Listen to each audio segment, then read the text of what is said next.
En Algérie, des affrontements ont opposé ce mercredi à Bouira la police à des manifestants. Ces derniers protestaient contre un meeting électoral de l'ancien Premier ministre Ali Benflis, candidat à la présidentielle.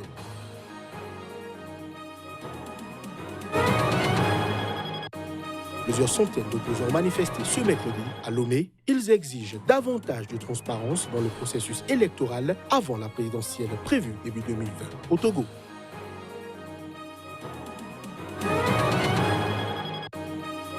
Gianni Infantino a activement participé aux festivités marquant les 80 ans d'un des plus grands clubs africains, le tout-puissant Mazembe. Il a fait une annonce de taille, plus de précision à suivre dans ce journal.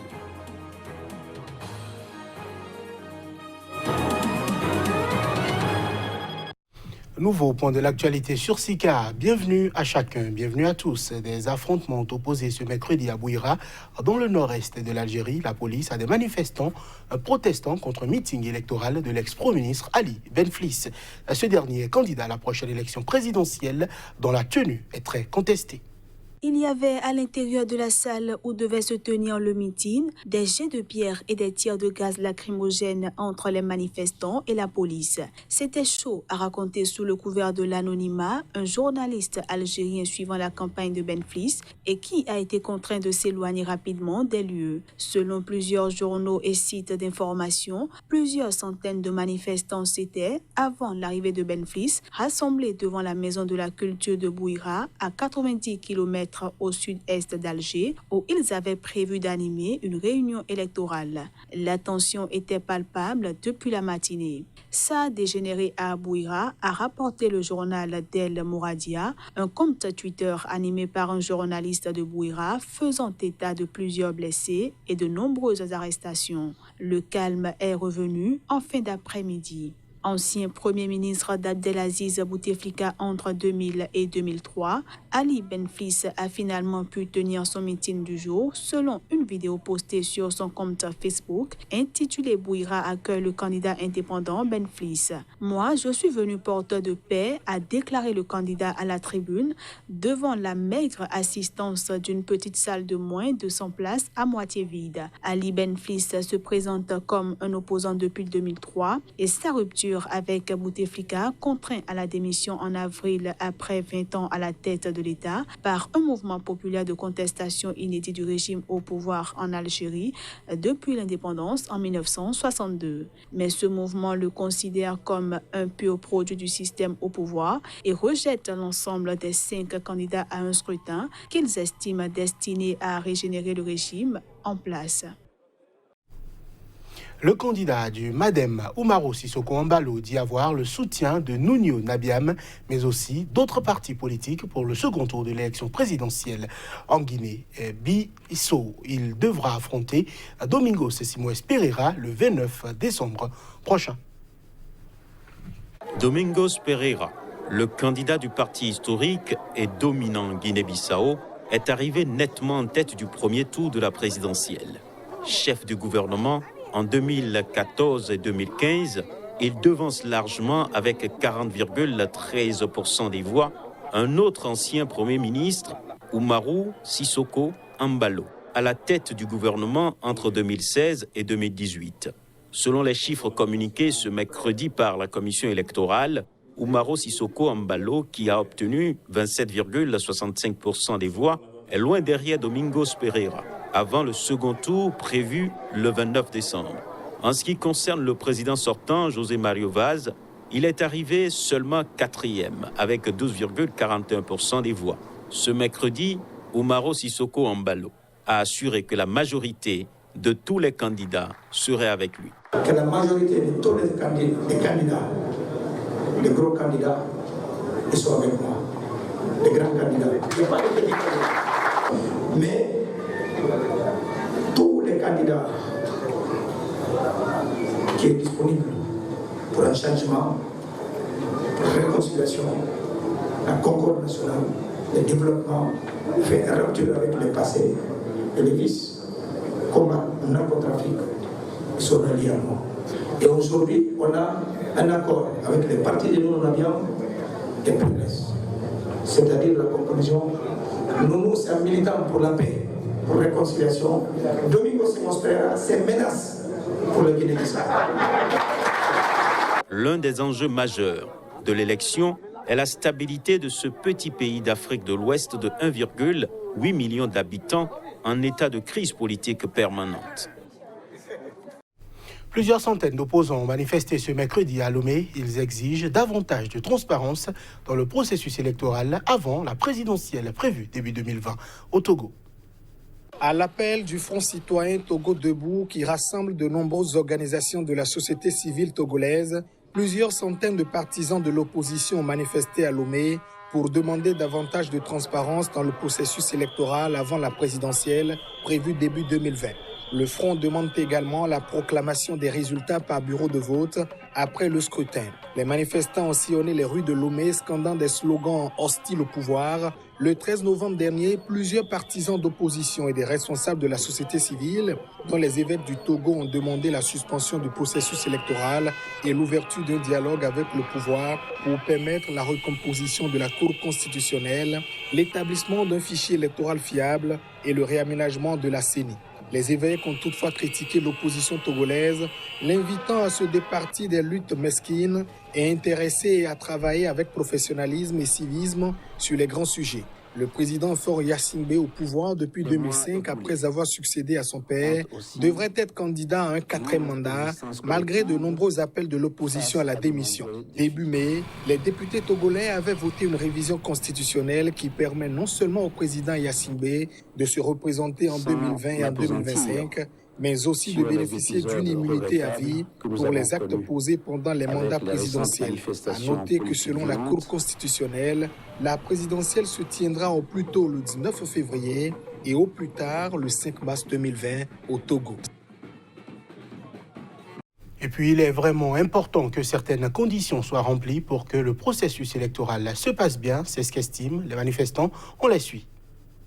Vraiment, la CENI, cette CENI, elle n'est pas équilibrée. La CENI, elle n'est pas indépendante. La CENI exécute des ordres, des décisions prises par le gouvernement et cela n'augure rien de bon par rapport à la qualité et à la transparence du processus électoral. Nous avons voulu profiter de cette occasion pour dire à Faure Gnassingbé que le jour où il tentera d'annoncer sa candidature à la prochaine élection, il nous verra sur son chemin. Et donc c'est pour Faure Gnassingbé, ce qu'il a dit en Allemagne, que pour faire la démocratie en Afrique, que ça dépend d'eux-mêmes, les présidents, que nul ne peut pas exercer plus de 2, au plus 3 mandats. Alors lui, là, il a déjà abouti ces 3 mandats, presque. En bref, en image, nouvelle victoire de l'homme d'affaires Sébastien Germain à Javon dans l'affaire de trafic international de drogue qui l'oppose à l'État béninois. La Cour africaine des droits de l'homme et des peuples vient de rendre ce jeudi un arrêt relatif aux réparations sollicitées par le requérant. Dans son arrêt, la juridiction africaine condamne l'État béninois à verser à Sébastien Germain à Javon plus de 36 milliards de francs CFA. Les juges d'Arusha ont aussi ordonné à l'État béninois de procéder à la levée immédiate des saisies des comptes bancaires du requérant, ceux des membres de sa famille et de ses sociétés. La Cour a par ailleurs assorti le paiement de certaines réparations à Sébastien Ajavon de délais précis. Nous reviendrons plus amplement sur cette actualité dans nos prochaines éditions.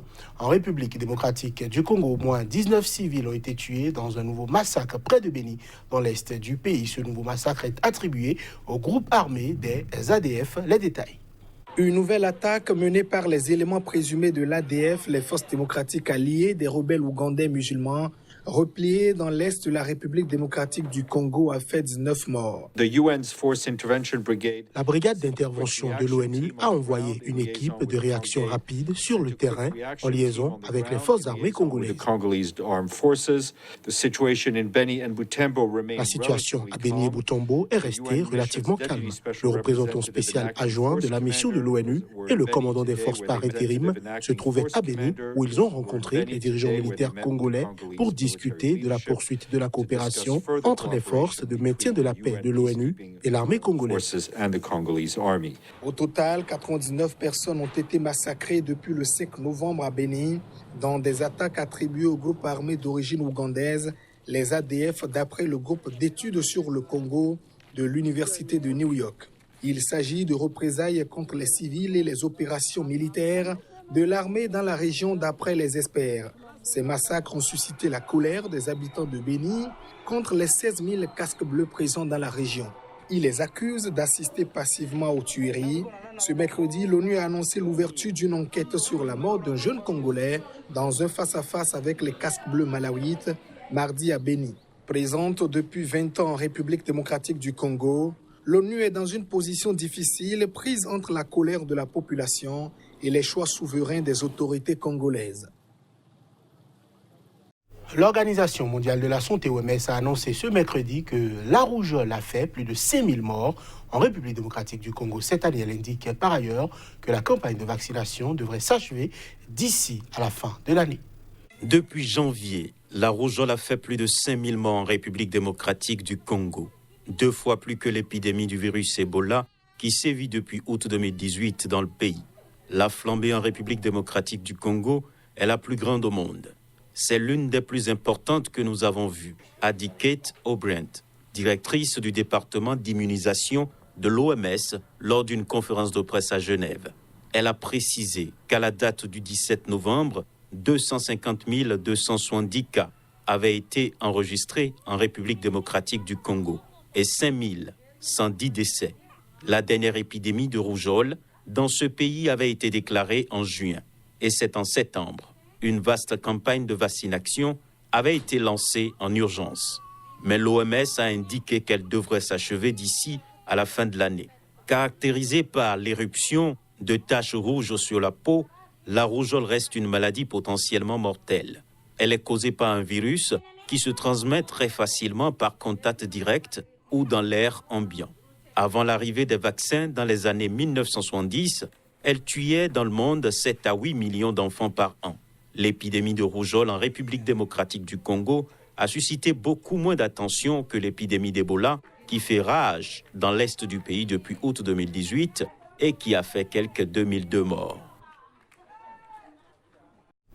On parle sport. À présent, Gianni Infantino a activement participé aux festivités marquant les 80 ans d'un des plus grands clubs africains, le tout-puissant Mazembe de Lubumbashi.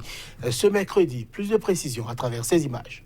Gianni Infantino a marqué ce mercredi à Lubumbashi un but pour la sélection de la FIFA. Il a aussi profité de ces festivités pour annoncer la construction de 3 stades dans l'Est de la République démocratique du Congo. Son but a largement contribué au succès 2-1 de l'équipe de la FIFA face aux anciennes gloires du TP Mazembe. Au cours du dîner de gala clôture des célébrations, le patron du football mondial a annoncé la construction de 3 terrains de football dans 3 villes de l'Est de la République démocratique du Congo, touchées par des violences, Béni, Butembo et Bunia, selon des journalistes congolais. Parmi les autres invités de marque figuraient notamment l'ex-footballeur camerounais Samuel Eto'o. Infantino a retrouvé à Lubumbashi le président du TP Mazembe, Moïse Katumbi, tout à la fois homme d'affaires, ex-gouverneur du Katanga minier et opposant politique.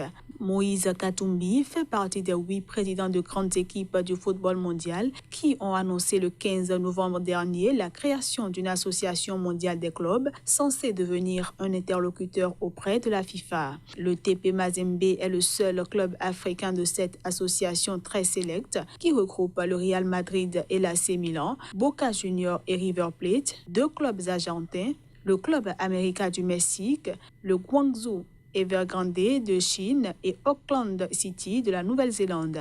La nouvelle structure précise que seront invités à la rejoindre d'autres clubs désireux de participer au nouveau mondial des clubs. Et ce sera tout pour cette édition. Merci de l'avoir suivi.